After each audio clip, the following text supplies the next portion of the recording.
ॐ श्रीगणेशाय नमः। श्रीहनुमते नमः। श्रीहनुमत्स्तोत्रम्। ॐ शृणुदेवी प्रवक्ष्यामि स्तोत्रं सर्वसुखावहम् सर्वकामप्रदं नृणां हनुमत्स्तोत्रमुत्तमम्। तप्तहाटकसङ्काशं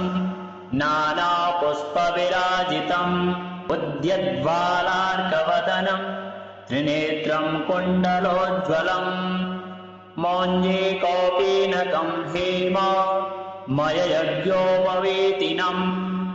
पिङ्गलाक्षं महाकायं टङ्कशैलेन्द्रधारिणम् मूर्तित्रयात्मकं वीरं महाशौर्यं महाहनुम् हनुमन्तं वायुसूनं नमामि ब्रह्मचारिणम्। त्रिवर्णाक्षरमन्त्रस्थं जपाकुसुमसन्निभं नानाभूषणसंयुक्त माञ्जनेयं नमाम्यहम्। पञ्चाक्षरस्थितं देवं नीलनीरदसन्निभम् पूजितं सर्वदेवेस्तु राक्षसारिं नमाम्यहम्। अचलद्युतिसङ्काशं सर्वालङ्कारभूषितं षडक्षरयुतं देवं नमामि ब्रह्मचारिणम्। तप्तवर्णमयं देवं हरीशं तं सुरार्चितं सुन्दरास्याब्जसंयुक्तं त्रिनेत्रं तं नमाम्यहम्। अष्टादशाधिपं देवं हेमवर्णं महातनुं नमामि जगतां वन्द्यं लङ्काप्रासाददाहनम्। अतसी पुष्पसङ्काशं दशवर्णात्मकं विभुं जटाधरं चतुर्बाहुं नमामि कपिनायकम्। द्वादशाक्षरमन्त्रस्य नायकं कुन्तधारिणम्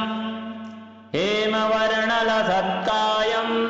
भजे सुग्रीवमन्त्रिणम्। मालामन्त्रात्मकं देवं त्रिवर्णं च चतुर्भुजं पाशाङ्कुशधरं देवं कपिवर्यं नमाम्यहम्। त्रयोदशाक्षरहितं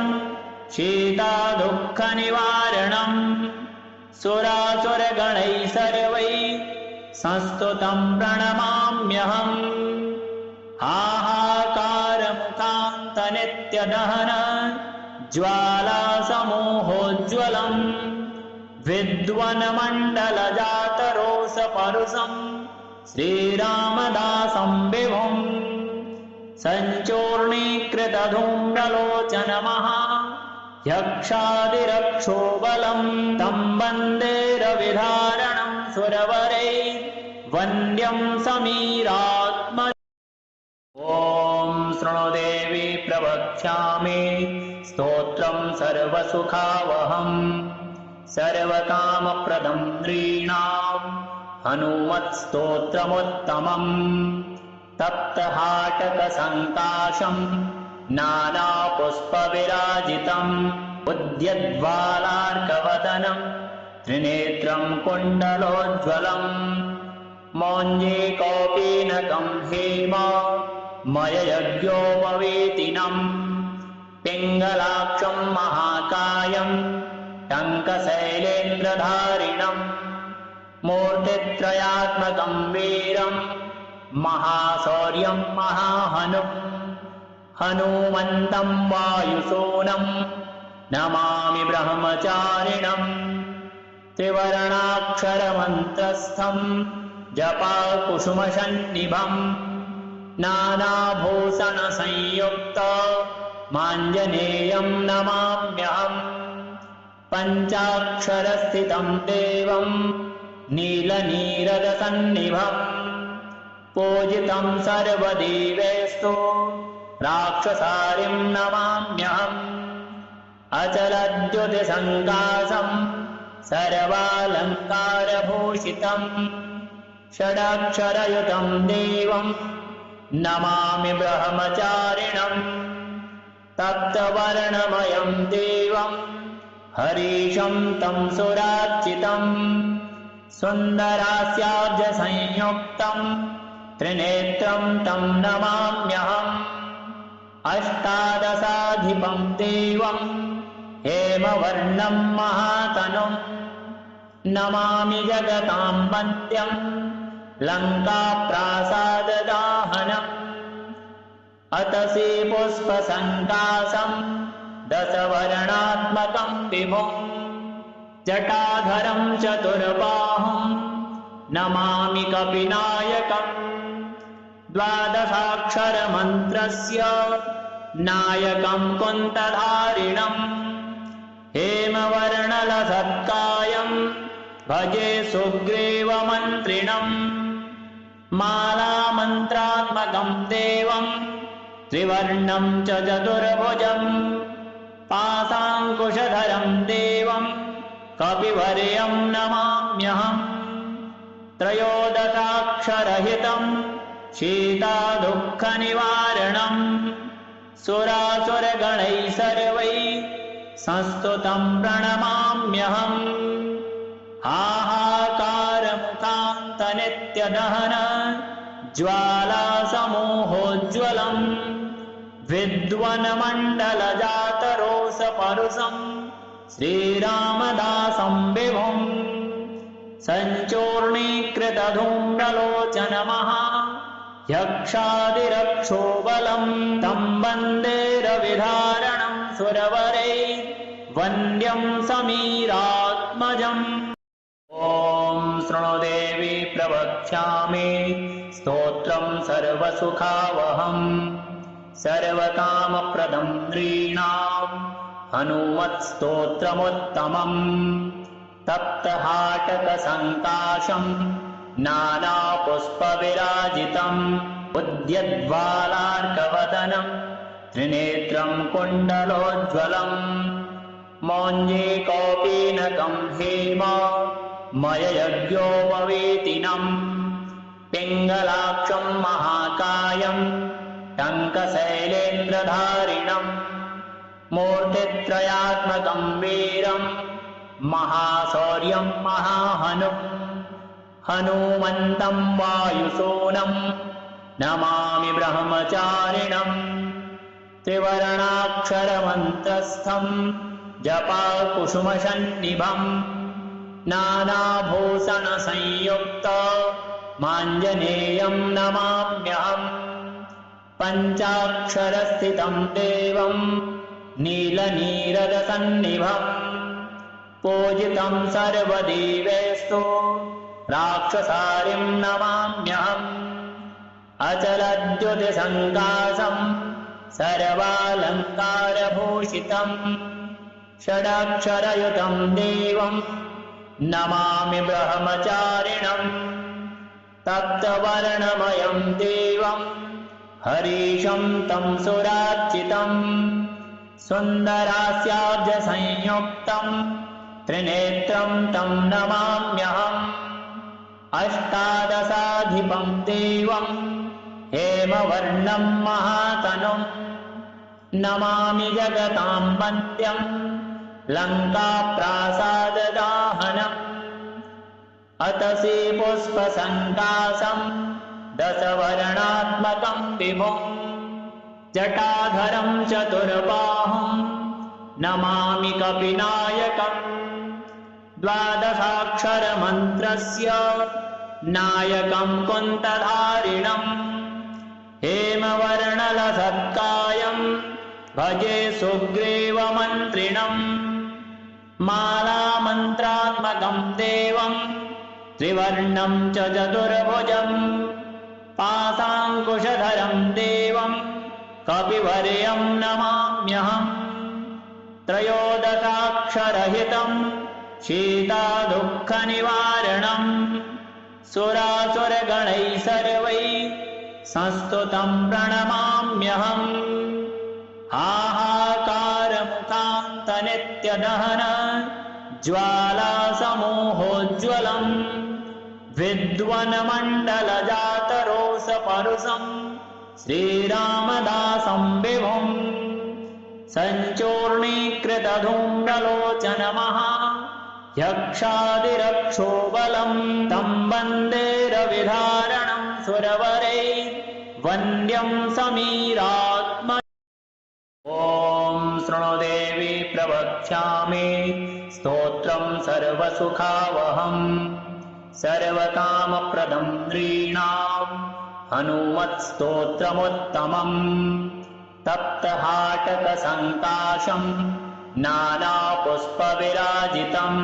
उद्यद्वालार्कवदनम् त्रिनेत्रं कुण्डलोज्ज्वलम् मौञ्जे कौपीनकं हेम मययज्ञोपवीतिनम् पिङ्गलाक्षं महाकायम् टङ्कशैलेन्द्रधारिणम् मूर्तित्रयात्मकं वीरम् महाशौर्यं महाहनुम् हनुमन्तं वायुसूनं नमामि ब्रह्मचारिणम् त्रिवर्णाक्षरमन्त्रस्थं जपाकुसुमसन्निभम् नानाभूषणसंयुक्त माञ्जनेयं नमाम्यहम् पञ्चाक्षरस्थितं देवं नीलनीरदसन्निभम् पूजितं सर्वदेवेस्तु राक्षसारिं नमाम्यहम् अचलद्युतिसङ्काशं सर्वालङ्कारभूषितम् षडक्षरयुतं देवं नमामि ब्रह्मचारिणम् तप्तवर्णमयं देवं हरीशं तं सुरार्चितम् सुन्दरास्याब्जसंयुक्तं त्रिनेत्रं तं नमाम्यहम् अष्टादशाधिपं देवं हेमवर्णं महातनुं नमामि जगतां वन्द्यं लङ्काप्रासाददाहनम् अतसी पुष्पसङ्काशं दशवर्णात्मकं विभुम् जटाधरं चतुर्बाहुं नमामि कपिनायकम् द्वादशाक्षरमन्त्रस्य नायकं कुन्तधारिणम् हेमवर्णलसत्कायं भजे सुग्रीवमन्त्रिणम् मालामन्त्रात्मकं देवं त्रिवर्णं च चतुर्भुजम् पाशाङ्कुशधरं देवं कपिवर्यं नमाम्यहम् त्रयोदशाक्षरहितं शीतादुःखनिवारणम् सुरासुरगणैः सर्वैः संस्तुतं प्रणमाम्यहम् हाहाकारमुखान्तनित्यदहन ज्वालासमूहोज्ज्वलम् विद्वन्मण्डलजातरोषपरुषम् श्रीरामदासं विभुम् सञ्चूर्णीकृतधूम्रलोचनमः यक्षादिरक्षोबलम् तं वन्दे रविधारणं सुरवरैर्वन्द्यं समीरात्मजम्। ॐ शृणु देवी प्रवक्ष्यामि स्तोत्रं सर्वसुखावहम् सर्वकामप्रदं नृणाम् हनुमत्स्तोत्रमुत्तमम् तप्तहाटकसङ्काशम् नानापुष्पविराजितम् उद्यद्वालार्कवदनम् त्रिनेत्रं कुण्डलोज्ज्वलम् मौञ्जे कौपीनकं हेम मययज्ञोपवीतिनम् पिङ्गलाक्षं महाकायम् टङ्कशैलेन्द्रधारिणम् मूर्तित्रयात्मकं वीरम् महाशौर्यं महाहनुम् हनुमन्तं वायुसूनं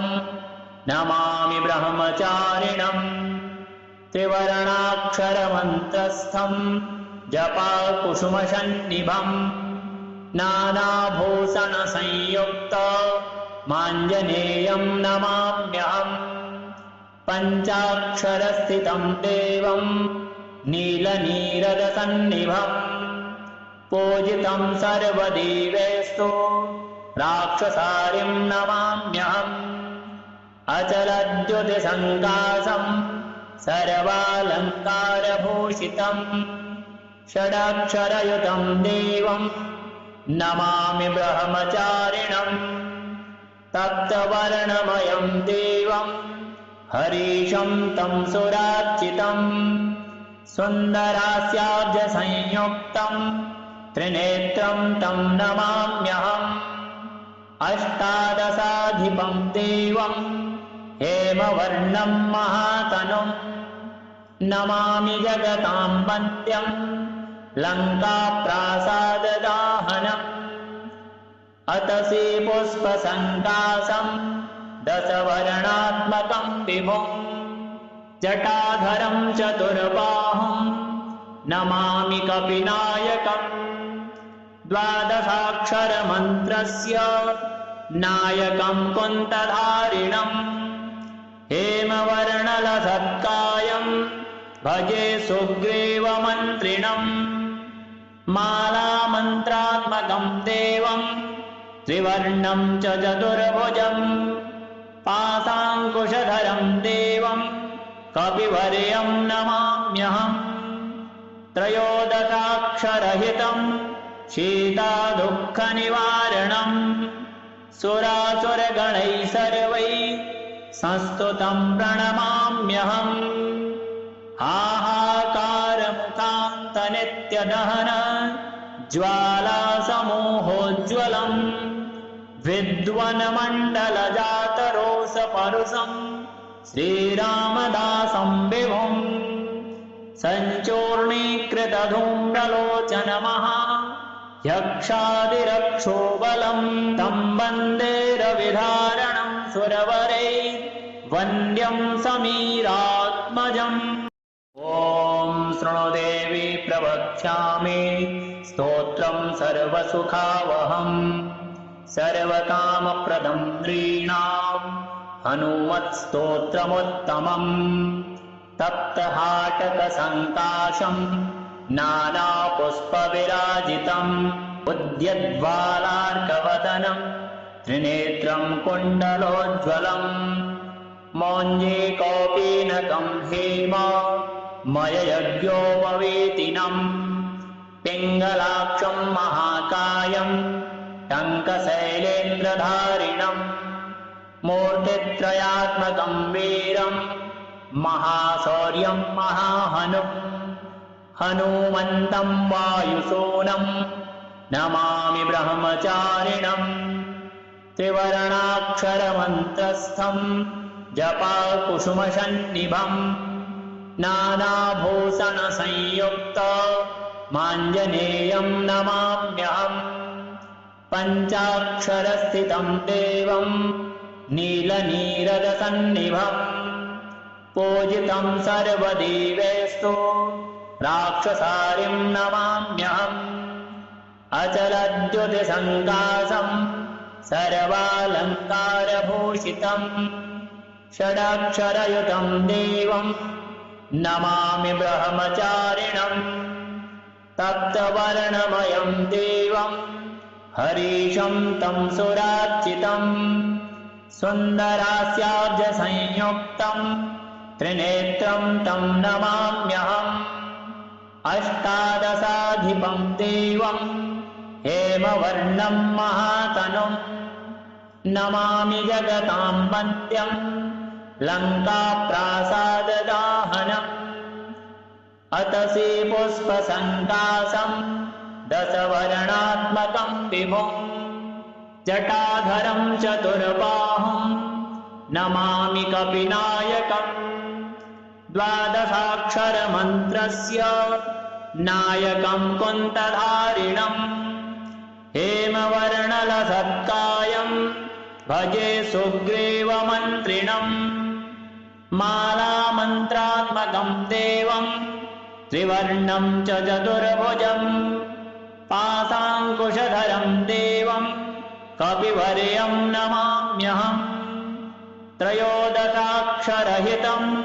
शीतादुःखनिवारणम्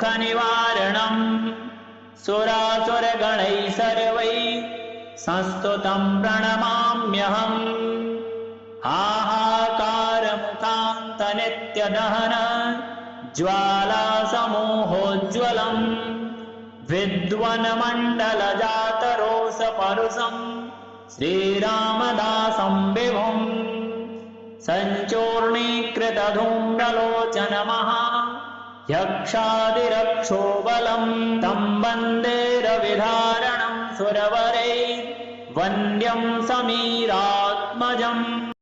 ॐ शृणु देवी प्रवक्ष्यामि स्तोत्रं सर्वसुखावहम् सर्वकामप्रदं नृणाम् हनुमत्स्तोत्रमुत्तमम् तप्तहाटकसङ्काशम् नानापुष्पविराजितम् उद्यद्वालार्कवदनम् त्रिनेत्रं कुण्डलोज्ज्वलम् मौञ्जे कौपीनकं हेम मययज्ञोपवीतिनम् पिङ्गलाक्षं महाकायम् टङ्कशैलेन्द्रधारिणम् मूर्तित्रयात्मकं वीरम् महाशौर्यं महाहनुम् हनुमन्तं वायुसूनं नमामि ब्रह्मचारिणम् त्रिवर्णाक्षरमन्त्रस्थम् जपाकुसुमसन्निभम् नानाभूषणसंयुक्त माञ्जनेयं नमाम्यहम् पञ्चाक्षरस्थितं देवं नीलनीरदसन्निभम् पूजितं सर्वदेवेषु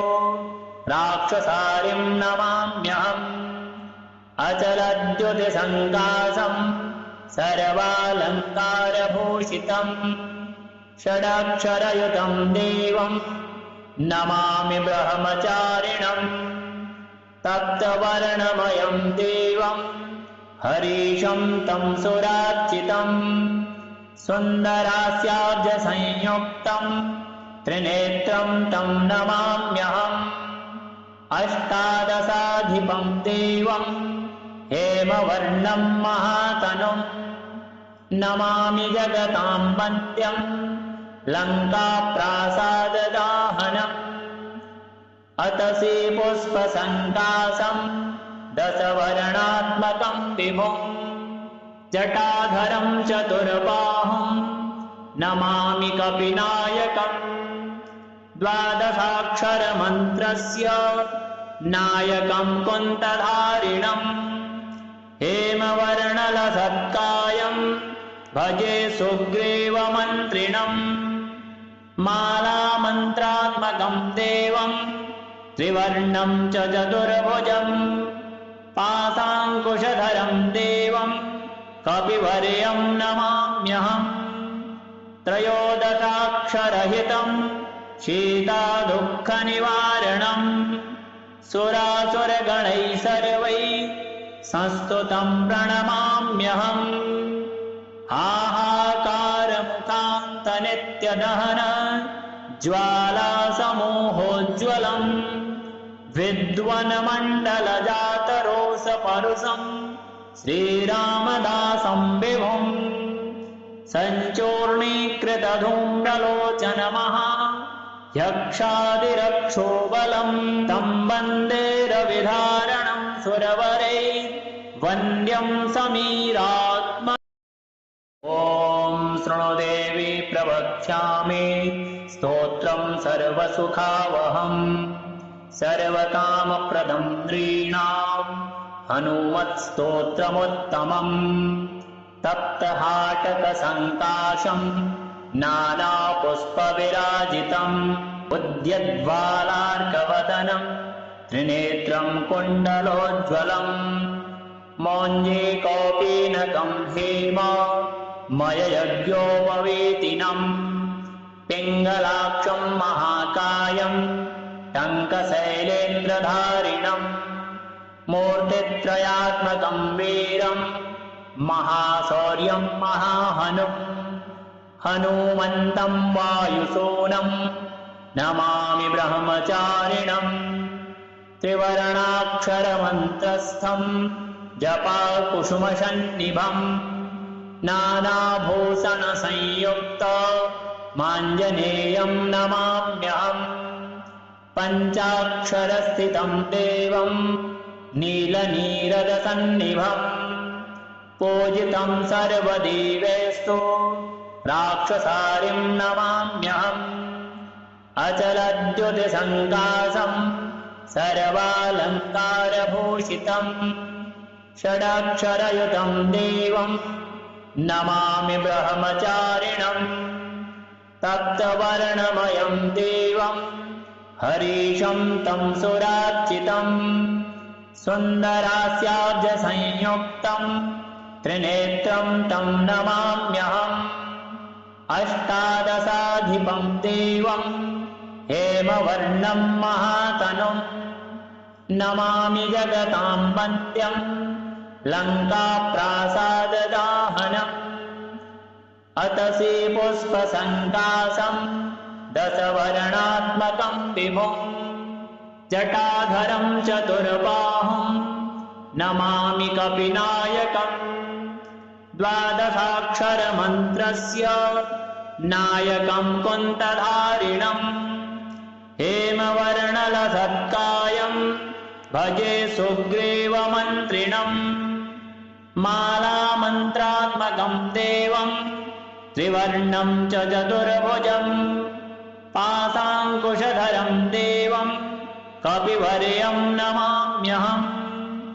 त्रयोदशाक्षरहितं शीतादुःखनिवारणं सुरासुरगणैः सर्वैः संस्तुतं प्रणमाम्यहम् हाहाकारमुखान्तनित्यदहन ज्वालासमूहोज्ज्वलम् विद्वन्मण्डलजातरोषपरुषं श्रीरामदासं विभुम् सञ्चूर्णीकृतधूम्रलोचनमहा यक्षादिरक्षोबलं तं वन्दे रविधारणं सुरवरैर्वन्द्यं समीरात्मजम् ॐ शृणु देवी प्रवक्ष्यामि स्तोत्रं सर्वसुखावहम् सर्वकामप्रदं नृणां हनुमत्स्तोत्रमुत्तमम् तप्तहाटकसङ्काशं नानापुष्पविराजितम् उद्यद्वालार्कवदनं त्रिनेत्रं कुण्डलोज्ज्वलम् मौञ्जे कौपीनकं हेम मययज्ञोपवीतिनम् पिङ्गलाक्षं महाकायं टङ्कशैलेन्द्रधारिणम् मूर्तित्रयात्मकं वीरं महाशौर्यं महाहनुम् हनुमन्तं वायुसूनं नमामि ब्रह्मचारिणम् त्रिवर्णाक्षरमन्त्रस्थं जपाकुसुमसन्निभम् नानाभूषणसंयुक्त माञ्जनेयं नमाम्यहम् पञ्चाक्षरस्थितं देवं नीलनीरदसन्निभम् पूजितं सर्वदेवैस्तु राक्षसारिं नमाम्यहम् अचलद्युतिसङ्काशं सर्वालङ्कारभूषितम् षडक्षरयुतं देवं नमामि ब्रह्मचारिणम् तप्तवर्णमयं देवं हरीशं तं सुरार्चितम् सुन्दरास्याब्जसंयुक्तं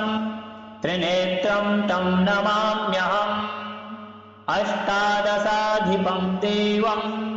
हेमवर्णं महातनुं नमामि जगतां वन्द्यं लङ्काप्रासाददाहनम् अतसी पुष्पसङ्काशं दशवर्णात्मकं विभुं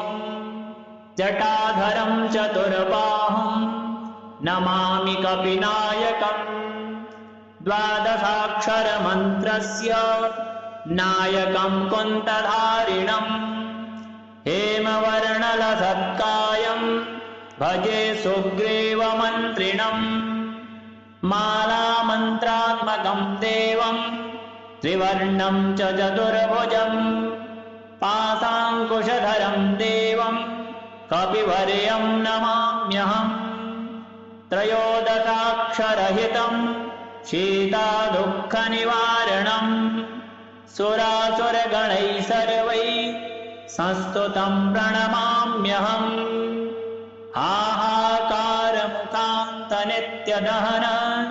ज्वालासमूहोज्ज्वलम् विद्वन्मण्डलजातरोषपरुषं श्रीरामदासं विभुम् सञ्चूर्णीकृतधूम्रलोचनमः यक्षादिरक्षोबलं तं वन्दे रविधारणं सुरवरैः वन्द्यं समीरात्मजम्